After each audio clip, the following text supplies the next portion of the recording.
Hey, Mama's Fallen Angels, this is Big Robbo, and I'm here with Jen of the Genitorturers. And before we start, we got a lot to hit on, guys. Before we start with the tour that's kicking off tomorrow, actually, and we go over the new record, we got a lot of stuff to talk about Black Heart Revolution. Before we go into any of that, we're in the presence of greatness here because Jen and her band, the Genitorturers, in 2007 single-handedly kept the Republican convention out of Tampa, Florida. And not a lot of bands have that type of power, Jen. Was that something that when you woke up the next day, did you know anything about that?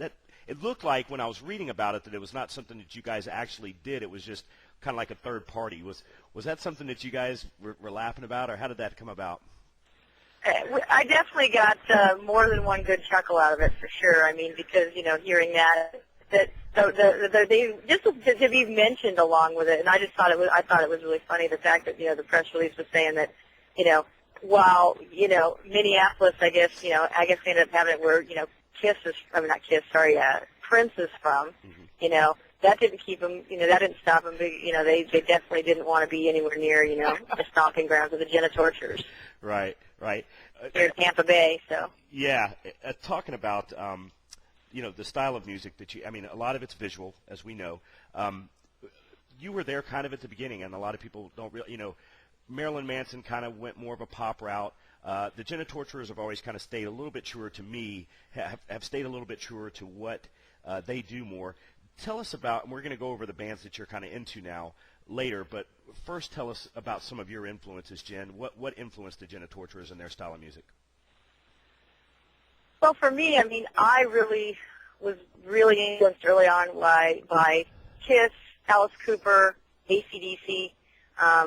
I'd say Highway to Hell Stew is probably my favorite record of all time. If I had to be stranded somewhere, I would not. I just think that there's not a bad song on the record. I love it.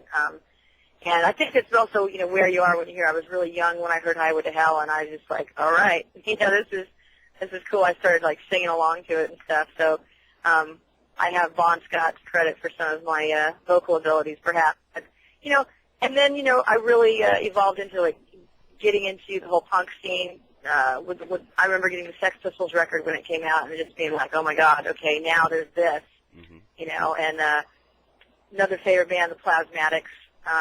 So I was always kind of into stuff that was big rock or really provoking punk, and especially Alice Cooper, Plasmatics, and Kiss, things that had a show, had more going on, just five guys in T-shirts. Right. And something I read, too, that plays on that, talking about the live show, too, somebody asked you a question in one of the other interviews, and I'm just going to totally be lazy and take it because I love the way you answered it, and I want you to impart this to our listeners and our readers. Something about the strength that you give to the female on stage. There's a lot of new metal bands out there with female lead singers, and people listen to different types of music, Jen. It's okay. We're not going to knock anybody for listening to country, to pop, to, whatever they listen to. We happen to be metalheads. But the female always seems like, she's the one that's, in the thong, and you don't take a lot of shit up there on stage, and you impart that. Talk about that, the way that comes across in your live show and the music. Well, I think that, from early on and from the get-go, my influences, once again, in the female realm were, Wendy O. Williams and Joan Jett. Mm-hmm. Two bitches that didn't take any crap from anybody. Okay? So those are my female role models. And, like I said, Kiss and Alice Cooper, especially Alice, I'd have to say Alice Cooper is an absolute master performer. Mm-hmm. And so, these are people that really, when they are on charge, they are in command and in control of the stage.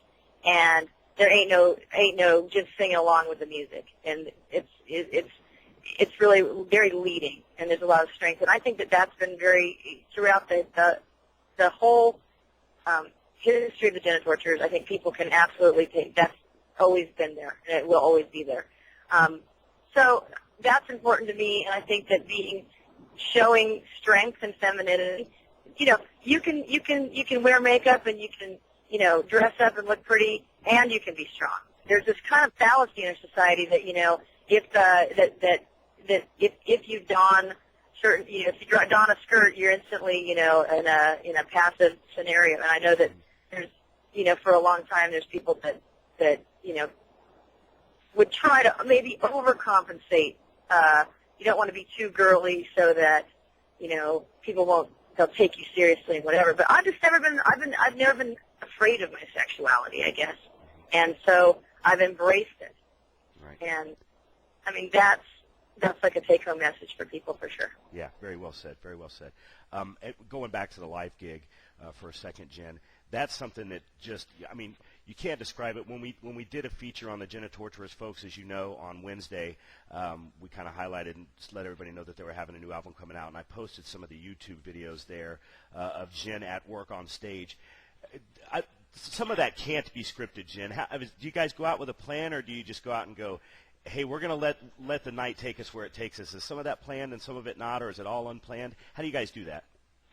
Well, we have a basic blueprint because of the fact that the show is kind of when people get a new album and they get a new show, they're also getting like a new chapter in this ongoing kind of storyline of my character. Mm-hmm. So there is indeed, a plan and a storyline that we're presenting. But at the same time, though, because we want to incorporate the spontaneity of, and the energy of the audience, you do never know what the hell's going to go on. Because I might decide to go out in the audience, grab someone, or somebody get on stage, we may have a guest performer like, oh my God, what's that person doing there? Right. Who's been over up there now? I'm just kidding. But seriously, it's really, that's very important to me. Maintaining some, one element of spontaneity. The other one is, the other one is just the fact that when I'm entertained, the audience is entertained. So I also have a hell of a lot of fun on stage because I know that if I'm having fun, everyone's going to have fun. Sure. And as you guys could, remember from the YouTube videos that I posted up on the site, the Genitorturers show is something that, if you think your parents are just sitting around the house too much, if you think your grandparents need to get out and have a good time, you really need to take them to a Genitorturers meeting because that'll really spice things up for them. Absolutely.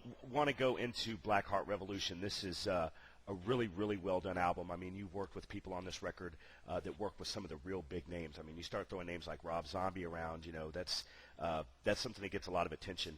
I know this is kind of a general question, Jen, but tell us a little bit about what you think about Black Heart Revolution, and is there anything on it? I know it's kind of like picking your favorite out of your kids, but is there one that you have a favorite of or one that's better to play live than the others? It's going to be interesting because we're going out and some of the songs we have played live and before and been kind of living with and growing with. And then there's other songs that we've never played live, and I'm really very excited to play. Revolution, the title track on the record, definitely sets the tone for the whole show in the sense of and also where my head's at these days regarding the music industry, and it's got some very strong commentary, let's put it that way, right. About being a woman in this too. But it's kind of like it's calling people back to our legions back to the fold because we've been out of the loop for a couple of years when it comes to releasing records.